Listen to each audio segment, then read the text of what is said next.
First of all मैं आप लोगों के सामने ये कहना चाहूँगा कि ये सारा सब कुछ जो रिफॉर्म्स हो रहे हैं, इस रिफॉर्म्स के पीछे एक सशक्त भारत की नींव रखनी है।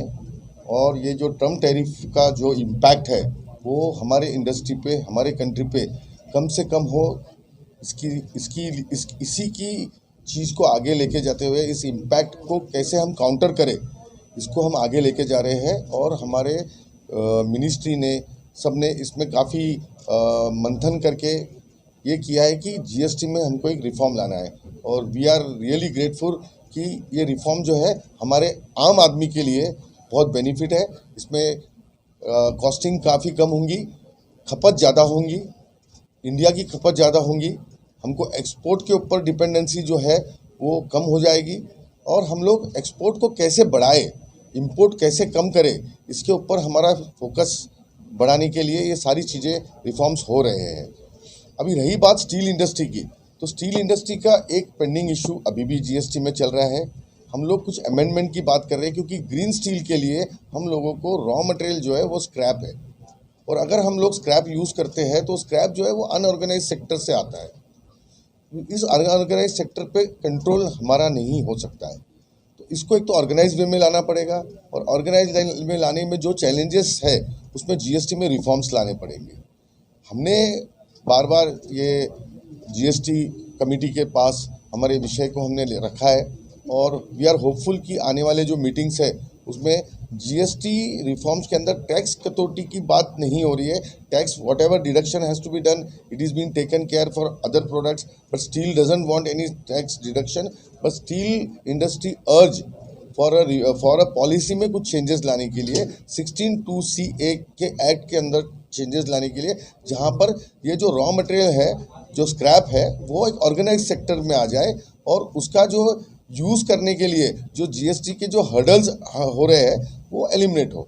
तो दो चीज़ें हैं कि ग्रीन इनिशिएटिव के अंदर जो भी स्क्रैप है, मैं स्टील की बात नहीं कर रहा हूँ, मैं अन्य कोई भी प्रोडक्ट की अगर बात करते हैं, जो चीज़ स्क्रैप हो चुकी है उसको नेट ज़ीरो कार्बन में लिया गया है as a raw material of net zero carbon. तो स्टील के अंदर भी जो स्क्रैप है उसको नेट ज़ीरो कार्बन में क्लासीफाइड कर चुके हैं। रही बात सेकेंड कि अगर हमको ग्रीन स्टील बनाना है या ग्रीन नेट ज़ीरो कार्बन पे पहुंचना है तो हमारा जो फ्यूल है वो भी रिन्यू पावर के तहत होना चाहिए, या वो जो है कि उसमें कार्बन इमिशन ना हो, उस टाइप के पावर का यूज़ होना चाहिए। तो इसी के लिए जब भी विंड पावर हो गया, सोलार पावर हो गया, इसमें कन्वर्जन हो रहा है।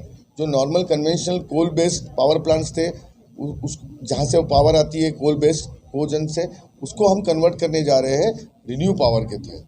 और इससे करने से ये जो है कि ग्रीन इनिशिएटिव जो हमारा संकल्प है नेट ज़ीरो कार्बन की तरफ जाना है, वो हम जा पाएंगे। पर ये करने के लिए कुछ टेक्नोलॉजी में चेंजेस होंगे, कुछ कैपेक्स करनी पड़ेंगी, और ये सब सारी चीज़ों के लिए इंडस्ट्री और पॉलिसी मेकर्स के में एक चिंतन हो रहा है, डिस्कशन चल रहे हैं और एक पॉलिसी रिफॉर्म्स होने वाले हैं।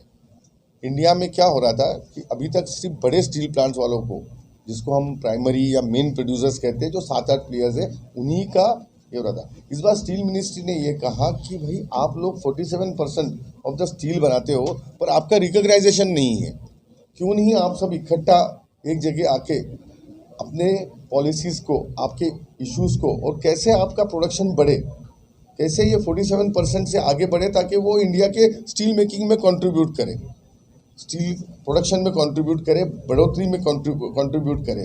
तो इसके लिए मिनिस्ट्री ने हमको ये निर्देश दिया कि एसोसिएशन लेवल पे काफ़ी काम होने चाहिए। और एसोसिएशन विद नीस्ट जो है वो संस्था है जो स्टील मिनिस्ट्री के अंडर आती है। हमने ये रोड शो स्टार्ट किए। आज हम लास्ट 6 मंथ से रोड शो कर रहे हैं, हर क्लस्टर में जा रहे हैं। और क्लस्टर में जब हम जाते हैं तो पता चलता है कि इतने सारे इंडस्ट्रीज़ है छोटे छोटे जो कि आते नहीं है या आना नहीं चाहते हैं।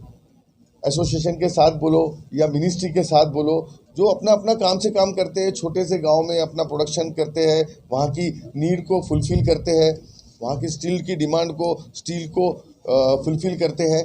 तो ऐसे सारे छोटे लोगों को हमने इकट्ठा किया है। हम हर क्लस्टर में जाके उनका सारा जो नो हाउ है, उनकी क्या कैपेसिटीज़ है और वो क्या प्रोडक्शन करते हैं, इसकी पूरी जानकारी लेके हमने उन सभी को स्टील महाकुंभ में इनवाइट किया।